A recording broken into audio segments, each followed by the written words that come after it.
लोहा खा गया ढून। एक बार की बात है, दो व्यक्ति थे जिनका नाम था मामा और फूफा। मामा और फूफा दोनों व्यापार करते थे और दोनों व्यापार में सहभागी थे।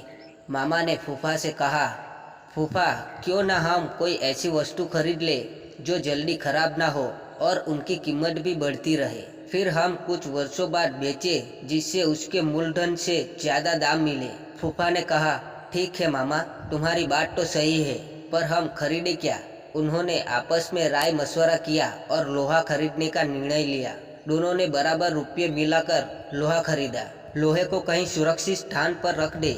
मामा ने लोहा अपने पास एक पुरानी कोठरी में रख दिया। कुछ दिन तो लोहा जस का तस रखा रहा, पर धीरे धीरे मामा के मन में लालच आ गया और मामा फूफा को बिना बताए लोहा बेचने लगा। काफी दिनों बाद फूफा मामा के पास आया और बोला, मामा आज लोहे का भाव काफी बढ़ गया है, जल्दी से वह लोहा निकालो, हम इसे बेचकर आते हैं। फूफा, लोहा तो कब से कबाड़ घर में नहीं है, क्योंकि लोहे को तो ढूंढ खा गए हैं। फूफा समझ गया कि मामा ने उसके साथ धोखा किया है और उसे बिना बताए सारा का सारा लोहा बेच दिया है। फूफा को क्रोध तो बहुत आया, पर वह बिना कुछ कहे सुने वहां से चला गया। इस घटना के कुछ दिनों बाद फूफा मामा के पास आया और बोला, मामा मैं एक बारात में जा रहा हूँ, बड़ा अच्छा इंतजाम है, अकेला हूँ, चाहो तो आप अपने लड़के को साथ भेज दो, उसकी भी मौज हो जाएगी और कल सुबह तक हम वापस भी आ जाएंगे। मामा बोला, क्यों नहीं, बेशक तुम मेरे लड़के को अपने साथ लेकर जाओ, और हाँ, इसे बारात में अच्छी तरह खाना वाना खिला देना।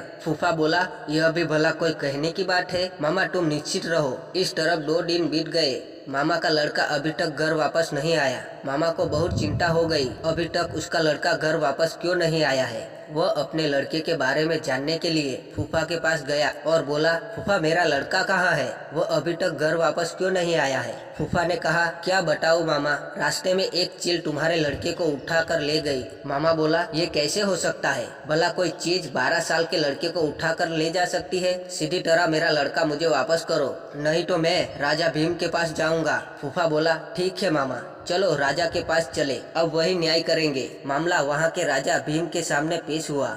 राजा भीम ने सारी बात सुनी और आश्चर्यचकित हुए। फूफा से कहा, देखो फूफा, तुम झूठ बोल रहे हो, भला कोई चील 12 वर्ष के लड़के को उठाकर अपने पंजों से आसमान में ले जा सकती है। इस पर फूफा ने उत्तर दिया, कथा सुनो कथावली, सुनो राजा भीम, लोहा को ढूंढ खाए तो लड़का ले जाए चील। इस पर राजा भीम सब समझ गए और उन्होंने मामा को आज्ञा दी कि वह फूफा का लोहा वापस कर दे और फूफा को कहा कि वह लड़के को मामा के पास वापस पहुंचा दे।